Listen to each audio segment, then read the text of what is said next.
ব্রাহ্মণবাড়িয়া নবীনগর উপজেলার উত্তর কাইতলা ইউনিয়ন কৃষক দলের দ্বিবার্ষিক সম্মেলন উৎসবমুখর পরিবেশে অনুষ্ঠিত হয়েছে। শুক্রবার বিকেলে ইউনিয়নের নোয়াগাঁও বাজার সংলগ্ন মাঠে এই সম্মেলন অনুষ্ঠিত হয়। বিস্তারিত থাকছে শেখ মিহাদের তথ্যচিত্রে।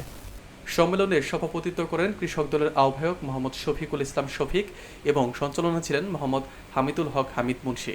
প্রধান অতিথি ছিলেন কেন্দ্রীয় কৃষক দলের সহ সাধারণ সম্পাদক ও ব্রাহ্মণবাড়িয়া জেলা বিএনপির সদস্য কে এম মামুনুর রশিদ। প্রধান বক্তা হিসেবে বক্তব্য দেন জেলা কৃষক দলের সদস্য সচিব মোহাম্মদ জিল্লুর রহমান। উদ্বোধক হিসেবে উপস্থিত ছিলেন জেলা কৃষক দলের যুগ্ম আহ্বায়ক মোহাম্মদ আলামিন।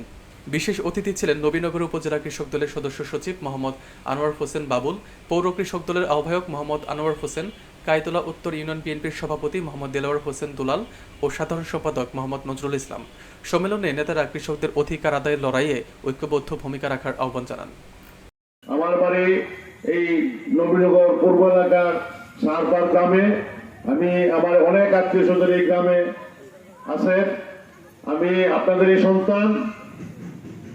আমাকে আপনারা যেভাবে আজকে সম্মানিত করেছেন, আমি যেন আমার জীবন বাকি জীবনগুলো আপনাদেরকে এইভাবে সম্মানিত করতে পারি, সেই জন্য আমার জন্য দোয়া করবেন। আগামী নির্বাচনে আমি একজন বিএনপির মনোনয়ন প্রত্যাশী। ইনশাল্লাহ আমি যদি ধানের শীষের মনোনয়ন পাই এবং আপনাদের সহযোগিতা পাই, আমি কথা দিলাম আগামীতে বাংলাদেশ জাতীয়তাবাদী দলের ভারপ্রাপ্ত চেয়ারম্যান তারেক রহমানের নেতৃত্বে যে সরকার গঠন হবে, সেই সরকারে আপনারা যদি স্বতঃস্ফূর্ত ভোটের মাধ্যমে দিনে ভোট দিবেন, সেই ভোটের মাধ্যমে আমাদের ভারপ্রাপ্ত চেয়ারম্যান দল অর্থাৎ বিএনপিকে ধানের শীষকে জয়যুক্ত করেন।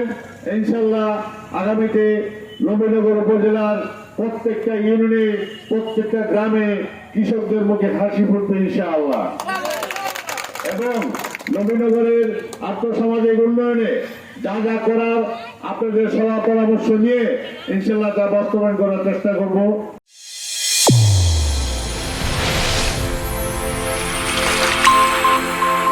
চ্যানেল A1 হৃদয়ের স্পন্দন।